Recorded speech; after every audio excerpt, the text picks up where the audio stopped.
My precious children of God, I greet each one of you in the precious name of our Lord and Savior Jesus Christ. परमेश्वर की बहुमूल्य संतानों, हमारे उद्धारकर्ता प्रभु यीशु मसीह के बहुमूल्य नाम में मैं आप सभी को अभिवादन करती हूँ। Today the promise was given to us is from Psalm 107 verse 37. आज का प्रतिज्ञा वचन भजन संहिता 107 वचन 37 से है। Psalm 107:37 says, "They sowed fields and planted vineyards that yielded a fruitful harvest." ये वचन कहता है, और खेती करें और दाख की बारियां लगाएं और भांति भांति के फल उपजा लें। How we can receive the blessings of God? हम परमेश्वर की आशीषों को कैसे प्राप्त कर सकते हैं? Psalm 107 verse 1 says, "Oh, give thanks to the Lord, for he is good." भजन संहिता 107 वचन 1 कहता है, यहोवा का धन्यवाद करो क्योंकि वो भला है। And verses 31 and 32 also says, "His mercy endures forever." और वचन 31 और वचन 32 भी ये कहता है कि उसकी करुणा, उसकी दया सदा की है। My friends, how much time you give for thanksgiving? मेरे दोस्तों, आप धन्यवाद देने के लिए कितना समय देते हैं? Not only receiving God's abundant blessings, but also you should be careful to give thanks to the Lord. केवल परमेश्वर की बहुतायत की आशीषों को ही प्राप्त नहीं करना है, लेकिन आपको परमेश्वर को धन्यवाद भी देना है। The word of God says, "In everything we shall have to thank God." परमेश्वर का वचन कहता है कि हर एक बात में हमें परमेश्वर को धन्यवाद देना चाहिए। For the food He gives every time, before eating our food, we have to thank God. हर समय परमेश्वर जो हमें भोजन देते हैं, उस भोजन करने के पहले हमें परमेश्वर को धन्यवाद देना चाहिए। My mother used to do one thing. मेरी माँ एक काम करती थी। Whatever new thing she buys for me, she will ask me to take it to the church, and we have to keep it there. Then the Lord will bless that thing, whether it is a pencil or a pen or a saree, whatever it may be, the Lord will bless. That's her faith. और मेरी माँ एक काम करती थी कि जो भी नई चीज़ वो मेरे लिए खरीदती थी, वो कहती थी तुम इसे पहले चर्च में लेकर जाओ, यानी चाहे पेंसिल हो या फिर साड़ी हो या कुछ और हो, पहले चर्च में रखो, और ये उनका विश्वास था कि इससे हम आशीष पाएंगे। Like that, my children of God, we have to praise God for each and everything we receive from the Lord. और इसीलिए परमेश्वर की संतानों, परमेश्वर से हम जो भी प्राप्त करते हैं, हर एक चीज के लिए हमें परमेश्वर की स्तुति करनी चाहिए। How the Lord will bless us because of that? उसके कारण परमेश्वर हमें कैसे आशीष देंगे? Psalm 107:41 says, "He sets the poor on high, far from affliction, and makes their families like a flock." और भजन संहिता 107:41 कहता है, वो दरिद्रों को दुख से छुड़ाकर ऊंचे पर रखता है और उनको भेड़ों के झुंड सा परिवार देता है। The Lord will bless you with all His abundant blessings when you praise Him from the bottom of your heart. जब आप अपने हृदय की गहराई से परमेश्वर की स्तुति करेंगे, तो परमेश्वर आपको महान ऊंचाइयों पर लेकर आएंगे। Abraham was childless for many years. Abraham को कई साल तक कोई संतान नहीं थी, But God blessed him when he kept on relying upon God और परमेश्वर पर जब अब्राहम आधारित रहा तो परमेश्वर ने उसे आशीष दी। and thanking God. और परमेश्वर को उसने He had one son. उसने परमेश्वर ने उसे एक बेटा But if दिया। you read Matthew chapter 1 to 17, the generation was so big, it was going on and on until the birth of Jesus Christ. मत्ती अध्याय 1 वचन 1 से 17 तक पढ़ेंगे तो यहाँ पर उसके वंश के बारे में, वंशावली के बारे में बताया गया है।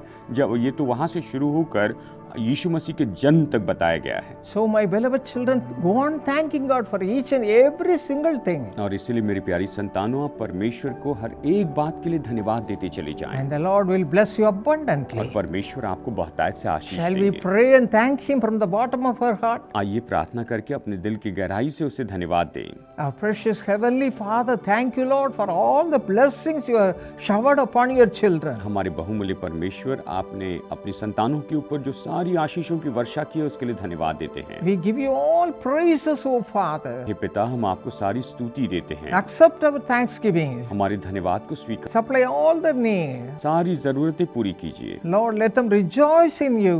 प्रभु, ये आप में आनंदित हो। In Jesus' name we pray. यीशु के नाम में प्रार्थना करते हैं। Amen. आमेन। Precious Konark Grover, happy birthday. अति प्रिय कोनार ग्रोवर जन्मदिन की हार्दिक शुभकामनाएं। May this year be a year of great blessing, great joy, nothing lacking. यह वर्ष आपके लिए अपार आशीषों, असीम आनंद और हर प्रकार की खुशियों से भरा हो और आपको किसी भी चीज की घटी ना हो। 2 Corinthians 12:9 My grace is sufficient for you. My power is made perfect in weakness. दूसरा कुरिन्थियों 12:9 मेरा अनुग्रह तुम्हारे लिए काफी है, मेरी सामर्थ निर्बलता में ही सिद्ध होती है।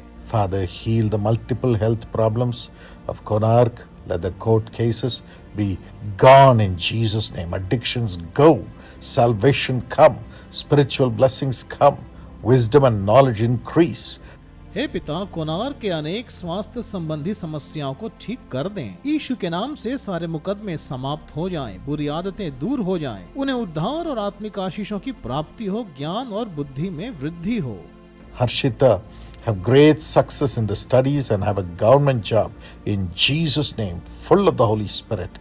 हर्षिता को पढ़ाई में खूब सफलता मिले और उसे सरकारी नौकरी की प्राप्ति हो और वह यीशु के नाम से पवित्र आत्मा से परिपूर्ण रहे। Mrs. Pratima Grover's property should be solved quickly, Lord, quickly. Do it, Lord, and give her an own house. Establish her and fill her with the Holy Spirit. In Jesus' name, Amen. हे प्रभु, श्रीमती प्रतिमा ग्रोवर की संपत्ति का मामला शीघ्र ही सुलझ जाए। हे प्रभु, ऐसा ही कीजिए और उन्हें उनका अपना घर दीजिए, उसे स्थिर कीजिए और उन्हें पवित्र आत्मा से भर दीजिए, यीशु के नाम से, आमीन। God bless you. Precious Rena Nathaniel, thank you for your thank offering to God, for your husband, Mr. Manoj Nathaniel, for his transfer to Kolkata. प्रिय रीना नथानियल, आपके पति श्री मनोज नथानियल के कोलकाता तबादले के लिए परमेश्वर को धन्यवादी भेंट देने हेतु धन्यवाद। I am so glad God has provided this miracle and brought you together. मुझे बहुत खुशी है कि परमेश्वर ने यह चमत्कार किया और आप दोनों को वह एक साथ लेकर आए। According to Deuteronomy 30 and verse 9, the Lord your God will make you most prosperous in all the work of your hands. व्यवस्था विवरण 30:9 के अनुसार यहोवा तुम्हारा परमेश्वर तुम्हारे हाथों के सभी कामों में तुम्हें अत्यंत सफल बनाएगा। Father, Brother Manoj, heal him, let him have good sleep and good health, Lord, and let every treatment be blessed and every organ be normal. Rena Nathaniel, let her have good health, prosper the family. हे पिता, भाई मनोज को चंगा कर दीजिए। हे प्रभु, उन्हें अच्छी नींद और अच्छा स्वास्थ्य प्रदान करें और उनका हर इलाज सफल हो और उनके हर एक अंग सामान्य रहें। रीना नथानियल, आपको उत्तम स्वास्थ्य और परिवार को समृद्धि प्रदान कीजिए। Rashmi Nathaniel, thank you Lord for her success in the MBBS. Give her a PG seat in an excellent college. In the name of Jesus. Amen. प्रभु जी, रश्मि नथानियल को MBBS में सफलता देने हेतु आपका धन्यवाद। उन्हें किसी उत्कृष्ट महाविद्यालय में पीजी की सीट प्रदान करें, यीशु के नाम से, आमीन। God bless you. Precious brother Sohan Singh and Mrs. Sunita Rawat. Happy 26th wedding anniversary. Congratulations. Thank you, thank you, thank you, Jesus, for carrying them all these years. अति प्रिय भाई सोहन सिंह और श्रीमती सुनीता रावत विवाह की 26वीं वर्षगांठ की हार्दिक शुभकामनाएं। बधाई हो। धन्यवाद, धन्यवाद। हे यीशु, इन सभी वर्षों में इन्हें संभालने के लिए आपका धन्यवाद। Deuteronomy 7:14. You'll be blessed more than any other people. व्यवस्था विवरण 7:14, आप सभी अन्य लोगों से अधिक आशीष पाएंगे। Father, bless brother Sohan and sister Sunita with divine health, blessings, long life, and all the joy of heaven. हे पिता, भाई सोहन और बहन सुनीता को ईश्वरीय स्वास्थ्य, आशीर्वाद, दीर्घायु और स्वर्ग के समस्त आनंद से परिपूर्ण कीजिए। Lord, bless Joy Rawat with a government job and wisdom and knowledge increase, and John Rawat a wisdom and great success and divine godly nature in Jesus' name. आमीन। हे प्रभु, जॉय रावत को सरकारी नौकरी, ज्ञान और बुद्धि की वृद्धि प्रदान करें और जॉन रावत को ज्ञान, अपार सफलता और ईश्वरीय स्वभाव से परिपूर्ण कीजिए, यीशु के नाम से, आमीन। God bless you.